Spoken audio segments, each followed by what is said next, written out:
1 টাকা দান করলে আল্লাহ 10 টাকা দিবে, এটা তো অনেকে বিশ্বাস করে না। সেজন্য সঠিকভাবে যাকাতটা দেয় না। আমাদের দেওয়া উচিত হচ্ছে একজনকে বা 2 জনকে স্বাবলম্বী করে দেওয়া।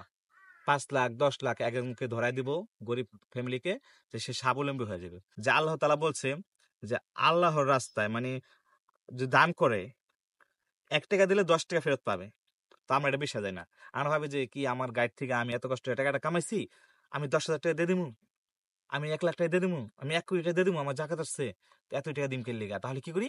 ওই ঈদের আগে লাইন ধরায় কি করি? 500 টাকা, 100 টাকা বা 1000 টাকা ধরায় থাকি। আসসালামু আলাইকুম ওয়া রাহমাতুল্লাহি ওয়া বারাকাতুহু। সবাই কেমন আছেন? আশা করি ভালো আছেন। জাকাতের বিষয় নিয়ে ইসলামের আল্লাহ তাআলা কোরআন শরীফে খুব সুন্দরভাবে বলেছে জাকাতের বিষয় নিয়ে। তবে আমরা মুসলমান হয়েও সঠিকভাবে জাকাতটা দেই না। সঠিকভাবে কি অনেকেই দেই না।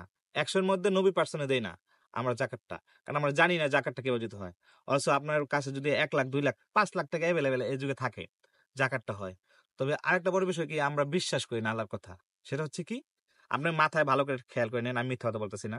যে আল্লাহ তাআলা বলছে যে আল্লাহর রাস্তায় মানে যে দান করে ১ টাকা দিলে ১০ টাকা ফেরত পাবে। তো আমরা এটা বিশ্বাস দেই না। আমরা ভাবি যে কি আমার গাইড থেকে আমি এত কষ্ট করে টাকাটা কামাইছি, আমি ১০,০০০ টাকা দিয়ে দিমু, আমি 1 লাখ টাকা দিয়ে দিমু, আমি 1 কোটি টাকা দিয়ে দিমু, আমার জাকাত আসছে। তো এত টাকা দিম কেন লিগা? তাহলে কি করি? ওই ঈদের আগে লাইন ধরায় কি করি? ৫০০ টাকা, ১০০ টাকা বা ১,০০০ টাকা ধরায় থাকি। তো এটা কি জাকাতের নিয়মে পড়ে? আর আপনি কি করছেন?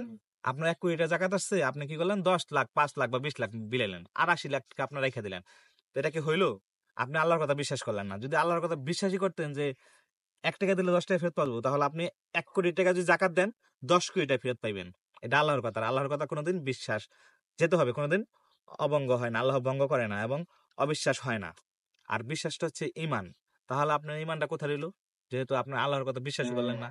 এটা তো ১ কোটি টাকা ধরলাম যে কোটিপতি, যারা কোটিপতি তাদের জন্য। আপনি জাস্ট ২ লাখ টাকা, ৫ লাখ টাকা ভেবে দেখেন। দেখবেন যে জাকাতের সময় হয়, তখন কি করে? সিরিয়াল ধরে একটা করে জাকাতের শার্ট প্যান্ট ধরায় দেয়, তাও কম দামি। এটা মার্কেটে পাওয়া যায় এভেলেবেল, জাকাত হিসাবে বিক্রি হয়। এটা কি দেওয়া উচিত? আমাদের দেওয়া উচিত হচ্ছে একজনকে বা 2 জনকে স্বাবলম্বী করে দেওয়া। ৫ লাখ, ১০ লাখ একজনকে ধরায় দিব গরিব ফ্যামিলিকে, যে সে স্বাবলম্বী হয়ে যাবে। আর আমার তো ওখানে, আমার বিষয়টা ওখানে না। আমার বিষয়টা এখানে যে আল্লাহর কথা বিশ্বাস হয় না কেরে ভাই। আপনি তো ইসলাম ধর্মে আছেন, ঈমানদার আছেন। আর ঈমান তো হবে না। ঈমান থাকবে না যদি আপনি বিশ্বাস না করেন। সেটা হচ্ছে ওই যে ১ টাকা দান করলে আল্লাহ ১০ টাকা দিবে, এটা তো অনেকে বিশ্বাস করে না। সেজন্য সঠিকভাবে জাকাতটা দেয় না। হ্যাঁ, যে সম্পদটা আছে, সম্পদটা যদি সঠিকভাবে গণনা করা হতো, তার দেখা গেল কোটি টাকা হয়ে যেত বা ১০ লাখ, ৫ লাখ টাকা। হ্যাঁ, কি করে? ১ লাখ টাকা জাকাত দেয়। আবার কোটি টাকা যার হয়, হ্যাঁ ১০-২০ লাখ টাকা জাকাত দেয়। তাহলে তো এটা বিশ্বাস করলো না আল্লাহর কথাটা।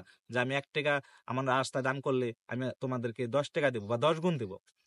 তো এইটাই আমার আফসোস যে আমরা ইসলামিক ৫ ওয়াক্ত নামাজ পড়ি, রোজা রাখি, হজ জাকাত করি, সবই করি। কিন্তু আল্লাহর কথা বিশ্বাস করি না।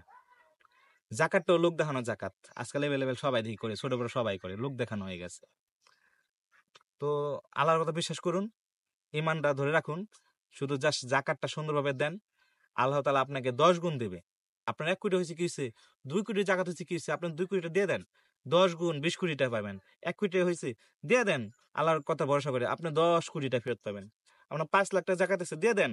আপনি ৫.৫০,০০০ ৫০ লাখ টাকা পেয়ে যাবেন গা। এটাই হচ্ছে ঈমান। এটাই হচ্ছে বিশ্বাস আল্লাহর উপর। তো সবাই ভালো থাকুন। ভালো লাগলে অবশ্যই শেয়ার করবেন। আর লাইক তো অবশ্যই করবেন বন্ধু হয়ে থাকলে। আসসালামু আলাইকুম।